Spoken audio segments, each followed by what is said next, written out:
On this episode of the Ideas Factory, we will look at the escalation of the war between Ukraine and Russia and how America is now really out in the open against Russia with the latest jet and drone clash that took place over the Black Sea. Along with that, we know that the International Court of Justice has summoned Putin or is ready to open up war crimes against Vladimir Putin. How will this play out? Do we see this war ending, or do we see any resolution, political or diplomatic, of the Russia-Ukraine war, or is it further escalating with the two sides now really out in the open? Along with this, we will look at the role of China here because the Chinese President Xi Jinping is about to visit Moscow. How will that play out? And China's role in brokering a very important deal in the Middle East. All of that on this episode of the Ideas Factory. Very warm welcome to you, Harsh. Let's begin by looking at the International Court, all set to open war crimes against Putin. How will Vladimir Putin take this? If this is just a signaling, then also it's very significant because it will further probably escalate the war. Putin probably will not back out.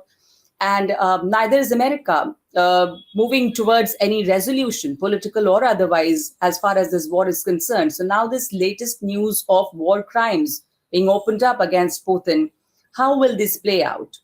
How significant is this? ICC accusing any leader of war crimes is a big headline news, of course. And in the case of Vladimir Putin, it is he will certainly look at it as a personal affront. So clearly, I think from his perspective, this is upping the ante, and therefore he is unlikely to back down if at all the idea was to have a political reconciliation or a political endgame in sight. Now ICC issuing arrest warrants against Mr. Putin certainly will have an impact on what happens on the battleground in the sense that it will be more of an escalatory response from Russia, because clearly it seems at the moment that none of the factors are moving in a direction, whether political, whether strategic, whether battlefield, are moving in a direction where any kind of a political climate is being created for dialogue and for the resolution of this conflict. In fact, everything tells us that conflict is likely to escalate further. We have been hearing about Russian offensives for a long time. We have also been hearing about Ukrainian offensive for a long time. Russian offensive we have seen is stuck now. They have made some limited progress, but nothing of substance. Ukrainians are saying that their offensive is getting ready. Russians are saying they will destroy the jets if they are provided to Ukraine, and if Ukraine uses them against them. So clearly, I think not only the rhetoric, but the ground reality is moving in a direction where the war seems to be escalating, and ICC issuing arrest warrant will only add to that. Certainly, it underscores the certain sections of the international community, ICC itself, looking at the war through the lens of international law and saying that some of the things that have been done in this war contravene how wars are to be conducted in the 21st century. And I think but given that we know Russia has not really is not on board with ICC, US also has not acceded to the ICC, so in a sense major powers have not really been part of the ICC mandate.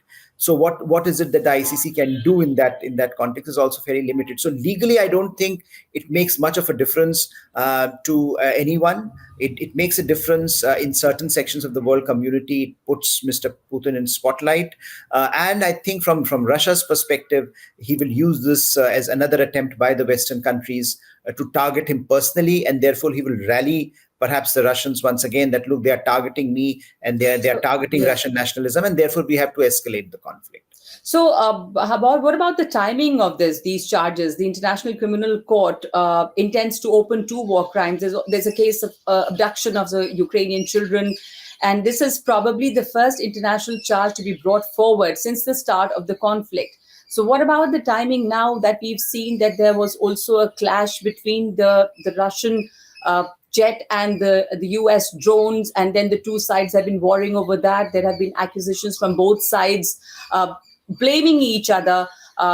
But also, this shows that this proxy war, or the players who are behind the scene, are now really out in the open, and the conflict between Russia and US is out in the open for everyone to see of how this goes forward and how will this play out. Yes, I think there is increasingly, it seems there is an appetite to make this conflict, uh, more and more between Russia and the US. And I think in some ways this suits Russia, because Russia will continue to say that, look, Ukraine is merely a proxy for the Americans or for the Western countries, and we are therefore going after the real problem. Now, but it is also very dangerous in terms of the escalatory ladder that both sides are willing to climb. In particular, I think the episode where the drone was drowned by the Russian jets, as it is being claimed, that underscores a very serious escalation, because for a long time in this conflict, the desire from both sides, from the Americans and from the Russians, was that we will keep it at the level, we will keep the conflict contained. And I think that containment is no longer visible. We are looking at Americans and the Russians both escalating it. And Russians, for example, have been trying to do it for some time with their nuclear rhetoric, etc. But increasingly, they are given that they would also be worried about new supplies being given to Ukraine. I think it is in their interest that they escalate it, or they at least send out a message that they are willing to take the battle to the US, hoping that would bring an element of caution in the American response, and the Americans would realize that Russians are willing to escalate and therefore would back down. Now, at the moment, it doesn't seem that way, because both sides have hardened their positions, and Americans are not willing to back down in their support of Ukraine. But I think Russians are also playing a longer game. They also know that there are divisions within the US. We have heard recently a presumptive Republican nominee, DeSantis, talking about this is not really the major strategic challenge for the US. The US should keep its eyes focused on China. So in a sense, Russians are looking at that long-term eventuality that perhaps the consensus within the US would break down, that would allow Russia to escalate. So they are playing for time.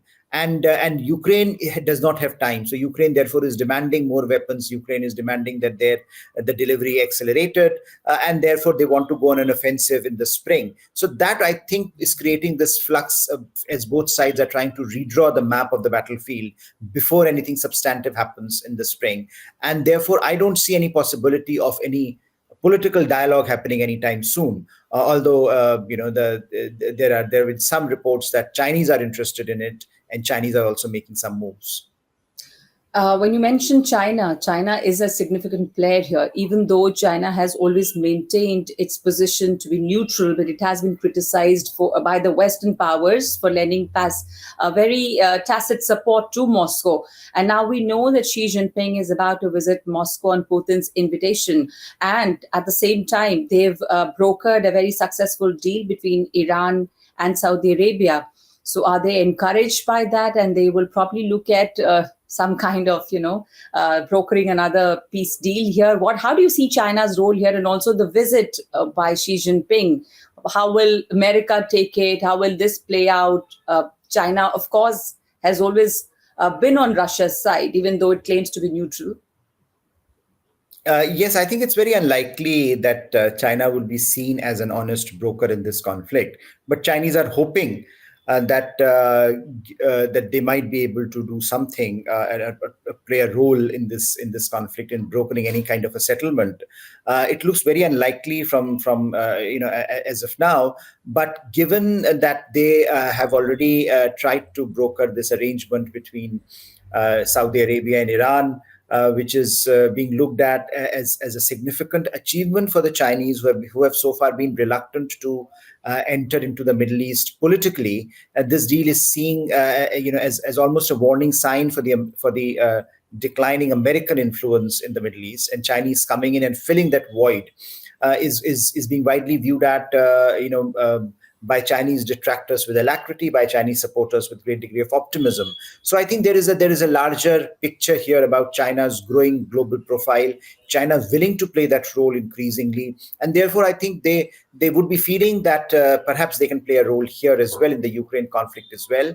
They have, of course, they came out with a peace plan, which no one really took very seriously, and it fell by the wayside. But they would be hoping that they can revive that. However, the fact that Chinese President Xi Jinping would be making his first visit to any foreign country in his third term, after he started his third term, unprecedented third term, to Russia, is an important signal, and it's a signal to the West that China-Russia relationship is moving forward in a manner that perhaps a few in the West anticipated a few years back. It is a signal to Russia that Chinese are willing to stand by Russia at this time of their global isolation. And it is also an attempt by them to tell the world that they are willing to do some mediation, some peacemaking. Now, of course, for many in Ukraine, it would be a difficult pill to swallow to see China as an honest broker, to see China as a country that can bring the stakeholders together. And as we have discussed, if the real conflict is between US and Russia, then it is even less likely that China can play that role of a mediator. So I think, but Chinese will try. Chinese will project this outing of Xi Jinping in his third term as the role of the great global statesman who has brokered this unprecedented peace between Iran and Saudi Arabia, is now moving on to another venture and trying his hands out. But I think it's very unlikely that unless something substantive changes on the ground in the battlefield in Ukraine, any political reconciliation will happen. At the same time, I think it underscores whether or not Chinese are able to broker anything between Ukraine and Russia. Increasingly, we are seeing China willing to do global diplomatic heavy lifting, and that in itself is a sign that they see a leadership vacuum at the global level, and they are keen to fill that void. Whether others are willing to accept that leadership, whether others are willing to accept that role that China is increasingly willing to play, remains to be seen. So here, like you point out, China is, as we can see, doing the diplomatic heavy lifting in many areas, even if Chinese are not able to broker a deal here. What's the significance, or how is this trip by Xi Jinping taken, and how is this? What is expected, and what's the significance of the timing right now? Yes, timing is very significant. As I said, the first visit by Xi Jinping in his third term to Russia is very significant. In terms of optics, it is significant partly also because Russians desperately need some show of support. And sure. China coming there gives Russia, an opportunity to showcase to the world that they are not isolated in any way. And I think it is also a signal to the Western countries, in particular to Russia, to the US, that as US-China contestation sharpens, Russia and China both can pose a formidable problem for the US, and I think China is willing to bet on Russia at this point, that they can continue to take Russian case forward and strengthen that alliance and relationship. Although many in the US have also complained and have warned China that Chinese should not be supporting Russia yes. In terms of material aid during the conflict. And so far, China has not crossed that red lines, although some technologies have been reported in the battlefield of Chinese origin. But we have no real evidence that China is providing material aid to Russia at this stage. But that can change if the present trends continue. So many significant things here. I mean, no limit friendship between Russia and China. There's a reiteration of that. There is solidarity, a show of solidarity with Russia, and that's very significant. And Russia and China together posing a very formidable challenge to the US and to the West. So that's very significant in that context. And here I mentioned earlier about China's role in brokering a deal in the Middle East. And of course, it shows how China is filling in the space or the vacuum that's been created by the decline in US's powers here. especially in the Middle East. How is the Middle East, first of all, the significance of this deal and China's role in it, and how was China actually able to broker this very historic truce between Iran and Saudi Arabia, and also how this region itself is undergoing a very a tectonic geopolitical shift here. Lots of changes happening here in the Middle East. Yeah, I think the Middle East is undergoing a serious, significant geopolitical transformation. And I think it is also related to a larger geoeconomic transformation. Many of these big economies, Saudi Arabia, UAE, are undergoing economic transformation. They want to change the scale and scope of their domestic economies, the direction of their economies, and in that process, they're also re-engaging where their geopolitical alliances are, what kind of relationships they should have with other countries, maybe with other major powers. And I think the spat between US and Saudi Arabia over the last few years, especially under Biden, has changed the way Saudi Arabia engages with the US and increasingly now with China. So there is increasingly this sense that traditional alliance patterns are breaking down, and US, because it is seemingly not really that much interested anymore in the Middle East. There is an argument that the real focus has shifted to the Indo-Pacific, and that the real focus is now on the contest with China, and therefore Middle East feeling a void. The security guarantees, the security relationship that US has provided to the region is no longer available, and that means that these actors have to look for alternatives. And in China comes in with this alternative. Now, to be honest, the deal is much more in the headlines because of China's role, not particularly because it has changed something fundamental between Saudi Arabia and Iran. Yes, they have agreed to restore the diplomatic ties, but that's a very limited arrangement. The fault lines between Saudi Arabia and Iran are as old as Islam itself. The divide within Islam is reflected in their geopolitical divide. So it's not going to change overnight. But what is going to change is certainly the perception, and perceptions matter in global politics, that China is now willing to play a larger role, and that Chinese role is accepted in the region. Even something as contentious as bringing Saudi Arabia and Iran together, China has been able to do. So I think that perception is going to play a very, very important role in how others in the region will perceive China's rise and how they will look at the US going forward. Yes. And now the ball perhaps is in the US court, Biden administration's court, how they respond to this challenge. Yes, more about China's rise, China's rising stature, and the role China plays in actually materializing such a historic truce. Whether something changes or something major changes in the Middle East between Saudi Arabia or Iran is yet to be seen. But at least to be able to get this deal and the truce, that itself is very significant. So it's more about China's rising stature. Now, when we talk of the Indo-Pacific, Harsh, we also know that the Japanese Prime Minister's visit to India is about to happen, and he is probably set to talk about the free and open Indo-Pacific. So we also know he's an Abe loyalist here. So how will he take this forward, the legacy of Abe and the relationship with India when the Japanese PM Kishida comes here? So this is an important year, I think, for Indo-Pacific, partly because India's G20 presidency has given these relationships new dynamic. We have had the visit of the Australian Prime Minister Albanese recently to India, and now Japanese Prime Minister would be here, and then they would be here again during G20's summit later this year. So there is a lot of momentum, there is a lot of dynamism in these relationships at this point, and I think what Kishida has done is something remarkable, not only taking the legacy of Shinzo Abe forward in terms of international relations of Japan, but also domestically pushing the envelope on what Japanese security forces can and cannot do.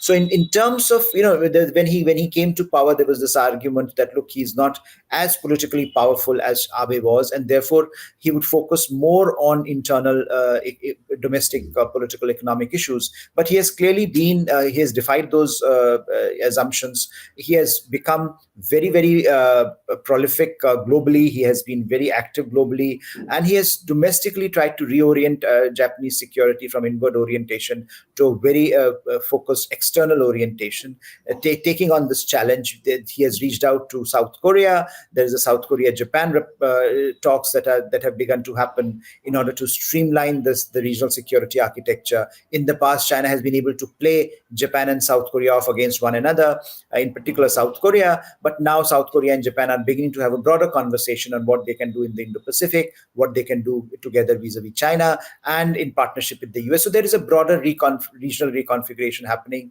And Kishida has played a very important role, and he continues to view India as a very, very important anchor. So India-Japan relations that have already been growing over the last few years under Abe and under Kishida as well, I think there is a real momentum in that relationship, in particular in the larger regional context, where I think Quad meeting later this year again in Australia will happen, and we are going to see a lot of activity on the regional front, on the Quad front, on the as well as on the bilateral front. So I think Kishida's visit complements Albanese's visit, and I think if you look at India's bilateral relations with Australia and Japan, as well as with the US on the other side, they have become extremely productive and extremely action-oriented and oriented towards generating outcomes that have the potential to shape the regional security architecture. Absolutely. There has been a real momentum in India's relationship with Japan. And you mentioned Australia, of course. We've had the Australian Prime Minister Albanese's visit, and we also saw some cricket diplomacy, some holy diplomacy during that time. So it's been a lot of diplomatic engagements lately here in India.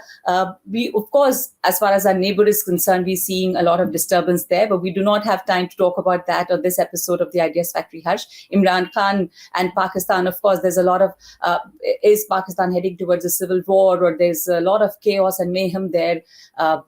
Imran Khan is still enjoying his liberties, but what will happen there in Pakistan? But we'll probably look at it in another episode. That's it from us on this episode of the Ideas Factory. Thank you for watching.